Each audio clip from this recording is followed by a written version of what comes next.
So you have to stop and think to yourself, what happens when the music stops? What happens when you make an error? What happens if you're wrong? And what happens if there's a black swan event that's totally outside of your control and it drops itself like a bomb right in the middle of your life and your business? What happens then? Let's talk about something that's on my mind often. And this is the urge, the natural urge that strikes real estate investors to do bigger and bigger and bigger deals. It's a tale as old as time.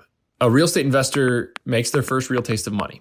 Maybe they sponsored a deal, or they sold it, or they refinanced something and they made $1 million, maybe more.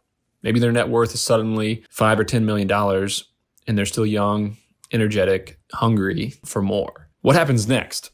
And I think before we talk about what happens next and the risks, and you kind of see where I'm going with this, as far as I'm concerned, there are only really 3 levels of wealth in this world. There are 3 different levels of wealth. You can make money and you graduate from tier to tier, and there's only 3 levels, in my opinion, if you simplify it down to the basic human life.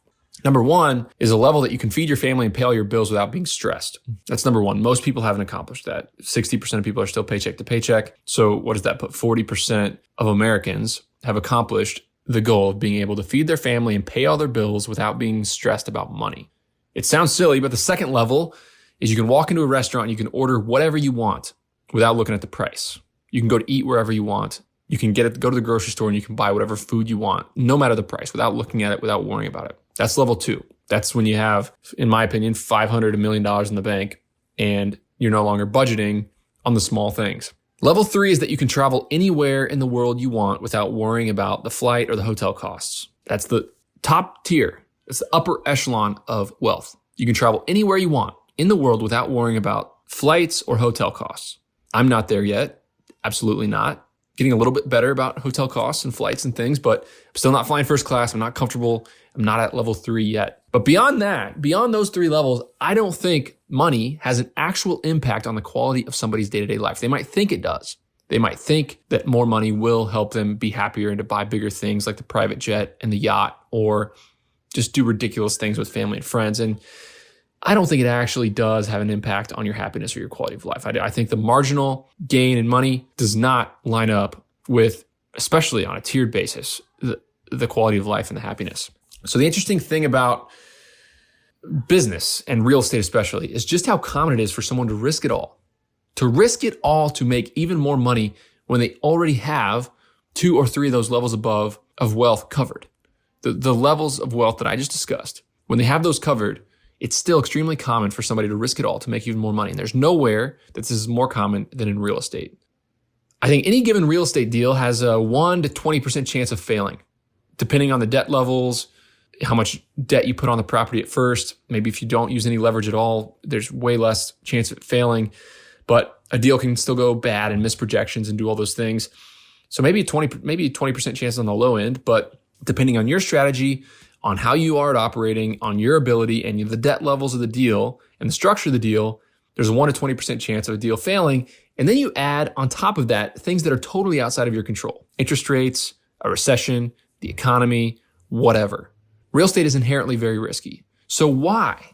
Why do badass investors who are very good at what they do get so obsessed with the game, so obsessed with this feeling, so obsessed with the chase that they can't stop pushing all the chips onto the table and risking the house?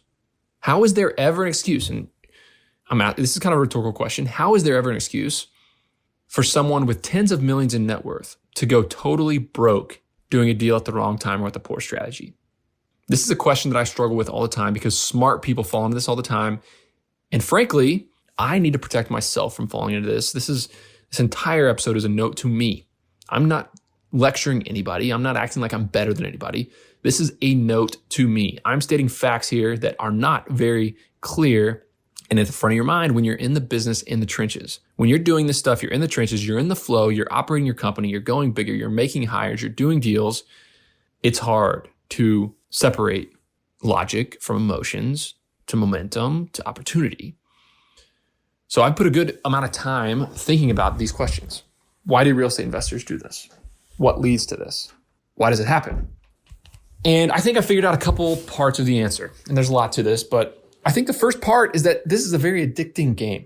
It is so easy to get hooked to chasing bigger and bigger deals Just like a music star gets addicted to the spotlight and they spend the rest of their life chasing that high again, and they can't seem to chase it, and they can't find happiness, and they abuse drugs or whatever it might be. Similar story with the gamblers who can't pull themselves away from the poker tables, the sports bettors who ruin their lives betting on sports. There isn't much more fun than putting together complicated deals. There isn't a whole lot in this world that's more fun than lucrative real estate deals and making things happen. Life gets boring, family gets boring, your health gets boring, hobbies get boring. It's really, really hard to replicate the high that one feels in the flow making real estate deals. I'm speaking that from firsthand experience. I think the second thing is that so many people are wired for a constant state of motion. They always have to be moving. They always have to be productive. And entrepreneurship, especially real estate investing, is like hunting. You spend a lot of time laying on a rock waiting for opportunities and a relatively small period of time chasing down the gazelle in the field. I'm going to say that again. Entrepreneurship is a lot like hunting, and real estate is a lot like hunting. Imagine you're a lion. Most of the time, the lions just lay around. They're on a rock. They're hanging out. And then once a week, they have an opportunity to sprint and chase a gazelle in a field. And 2 minutes later, the deed is done. They've killed the animal and they fed their family. They fed their pride. They fed their entire pack of lions for several weeks. So the motion and business is so addicting, and it's so fun to be hiring and building and growing. And what are you going to do next? What are you going to do next? Everybody says, what are you going to do next? It's rare for a high-powered businessman or businesswoman, business person, to feel comfortable waiting out a bad market or just not working very hard or just simply not doing much. Productivity is often some of the only hobbies that these people know, that people like me know. Productivity and getting things done and making money is a serious hobby, and it can be one of the worst addictions of them all. The third thing about all this is that the opportunities get more and more lucrative. As you have more and more success, I think the badasses come out of the woodwork with business proposals. The phone rings more and more, and you get more important people on the other end of the line, and the potential to make even more and more money presents itself. Everybody wants a piece of you. It's all extremely flattering, and it gets really, really hard to say no, especially if you're a type of person like me who got to where he is because he said yes to everything. So if you're the type of person who used to say yes to every opportunity, it's really, really hard to start saying no and saying, oh, all right, there's a chance I can make some money, but guess what? It's not in my wheelhouse. I'm not going to do that. Another one is that you begin to build an exaggerated opinion of yourself and your own abilities. You get cocky. You attribute most of the previous wins to your brilliance and not enough to the market conditions, your team, or just sheer luck. You stop listening to advice as closely. You stop looking for warning signs. You stop looking at the big picture, and you start to develop blind spots. And you lack the humility, frankly. I think one of the big ones, and this is the last one that I'm going to discuss here, is that the ego, the human ego, it has an appetite that's really impossible to quench, to fill. As you get richer and badder and more accomplished, all of your goals and the goalposts keep moving. If you would have told me that I'd be right here at the age of 33 years old, I would have laughed in your face. I would have been happy with this at 65 years old. But yet here I am setting bigger and more drastic goals and wanting to do more and more and more. You also meet people who are even richer. You get networked with people who have done more. They have bigger businesses. They make more money. They have nicer cars. And you start thinking about and talking about changing the world and leaving your mark. And you start to make other excuses, and you start to say other things that don't really make any logical sense, but you say it to yourself to continue to justify the growth. And those emotions, that ego is an emotion, and it creates blind spots and it creates overconfidence. So you have to stop and think to yourself, what happens when the music stops? What happens when you make an error? What happens if you're wrong? And what happens if there's a black swan event that's totally outside of your control and it drops itself like a bomb right in the middle of your life and your business? What happens then? Many people say that getting rich and staying rich require two totally different skill sets, and I absolutely agree. Getting rich requires confidence, risk tolerance. It requires constant activity. It requires a certain degree of workaholism. It requires an addiction to progress, and it requires charisma, leadership, and energy.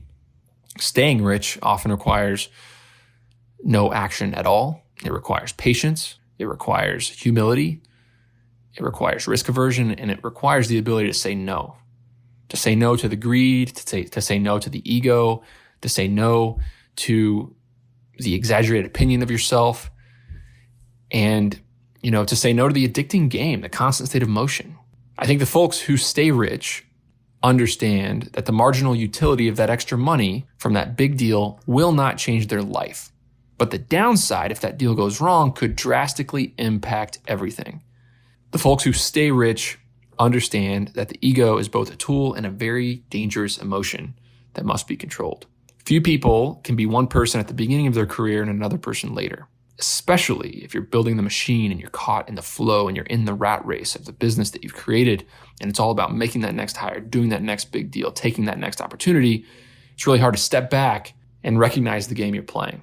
Recognize what the prize is at the end of the tunnel and figuring out if it's really worth the risk to get there. I'm going to say it one more time. This is a note to myself.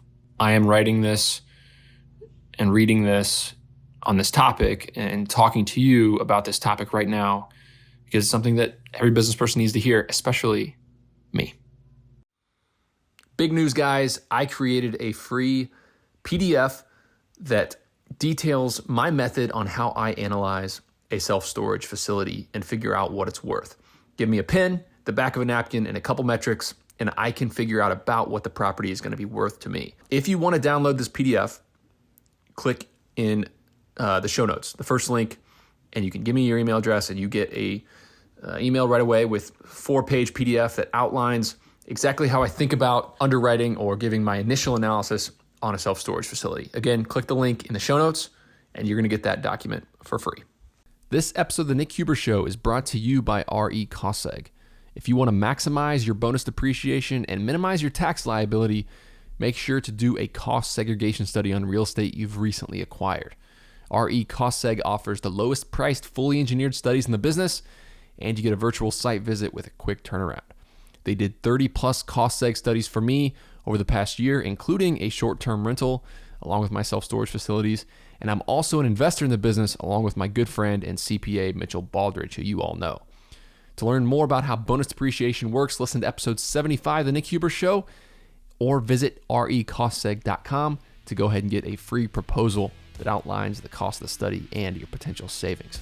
Thanks again, recostseg.com.